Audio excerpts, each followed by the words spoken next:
تم نے اس کے حضور پیش ہونا ہی ہونا ہے. اس کے حضور جانے سے تم بچ نہیں پاؤ گے. چھٹکارا نہیں، رستگاری نہیں. ایک ایک عمل کا تمہیں حساب دینا ہوگا.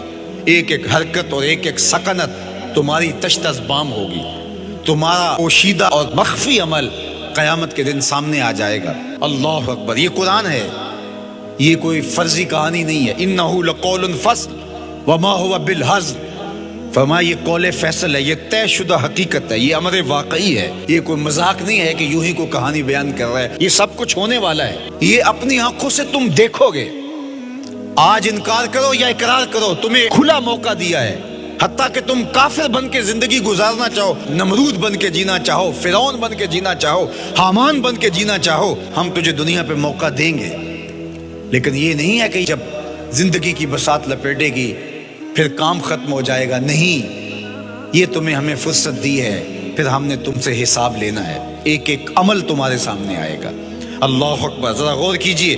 فآمنوا باللہ، تو بہتر ہے کہ اللہ پر ایمان لاؤ. اس کے حضور تو تم نے آنا ہی آنا ہے. بہتر نہیں ہے کہ جیتے جی آ جاؤ، پھر لوگ تجھے اٹھا کے لائیں گے. اچھا نہیں ہے کہ اپنے قدموں سے چل کے آ جاؤ. کی آگ سن لوک یعقوب تینوں جدوں ٹر پیوں سر منہ گج کے. تو پھر جو کفن کی تنیوں میں لپیٹ کر کے تجھے لے کر کے جایا جائے گا. تو اچھا نہیں ہے کہ اپنے قدموں سے خود چل کے مالک کی دہلیز پہ چلے جاؤ. ایک حدیث میں آتا ہے کہ اللہ بندے کو اپنے سامنے سے ہٹنے نہیں دے گا جب تک اس سے 4 سوال نہیں کر لے گا. آپ دیکھیے، میں دیکھوں کیا ہم ان سوالوں کے جواب دینے کے لیے اپنے آپ کو تیار کر رہے ہیں. پہلی چیز، اللہ پوچھے گا عمر کہاں گزاری.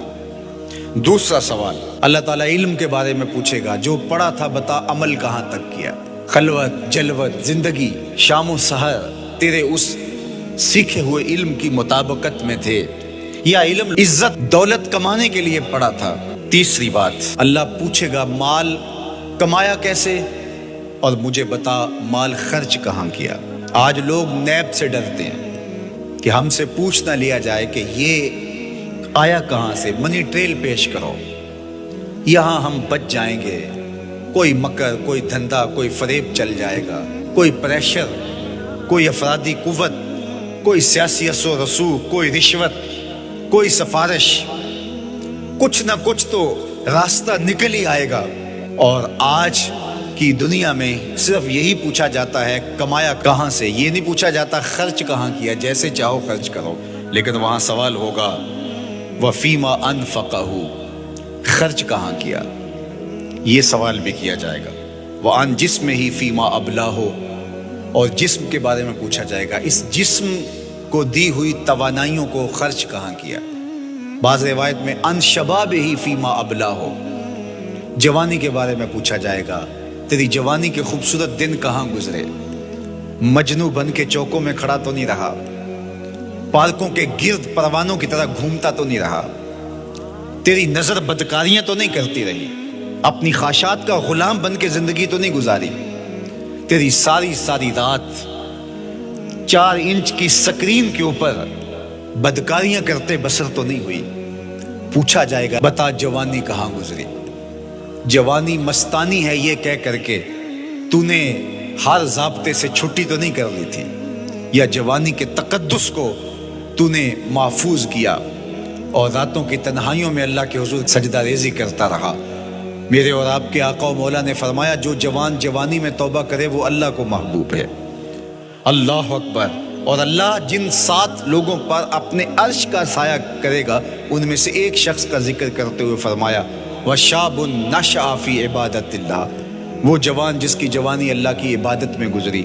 قیامت کے دن جب کوئی سایہ نہیں ہوگا اللہ اسے اپنے عرش کا ٹھنڈا سایہ عطا فرمائے گا. میرے مخاطبین جو اس وقت میرے سامنے موجود ہے بالمشافہ، اور پوری دنیا کے اندر جو اس وقت مجھے دیکھ رہے ہیں، ان میں زیادہ تر تعداد نوجوانوں کی ہے.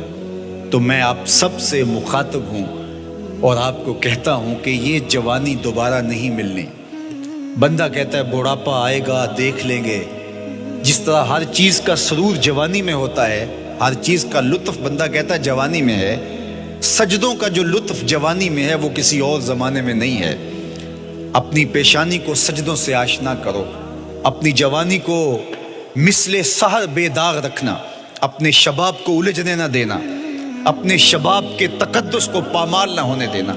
اس کائنات کا بہترین چہرہ وہی ہے جو جنسی کالک سے محفوظ ہے۔ اپنے تقدس کو مجروح نہ ہونے دینا۔ تمہاری زندگی شبنم سے پاکیزہ تر رہے، سحر سے پاکیزہ تر رہے۔ تمہاری جوانی اتنی خوبصورت ہو کہ محمد عربی کو رشک آئے تمہاری جوانی پر۔ اپنی جوانی کو آوارگی میں بسر نہ کرنا، اپنی اس جوانی کو دین کے لیے وقف کرنا۔ سحری کے سجدوں میں آنسو بہا کر کے جوانی کا لطف کشید کرنا۔ جوانی کا لطف اور مزہ رب کے ساتھ محبت اور رب کے ساتھ عشق کرنے میں ہے۔ جوانی کے اندر دل کی بے تابیاں، دل کی بے چینیاں اور دل کی بے قراریاں ذرا مسلح پہ لے کے آؤ۔ عشق کرنا ہے تو کسی آوارہ سے نہیں، عشق کرنا ہے تو رب العالمین سے کرو، آمنہ کے لال سے کرو، تو پھر دیکھنا کہ یہ جوانی کیا نور بخشتی ہے۔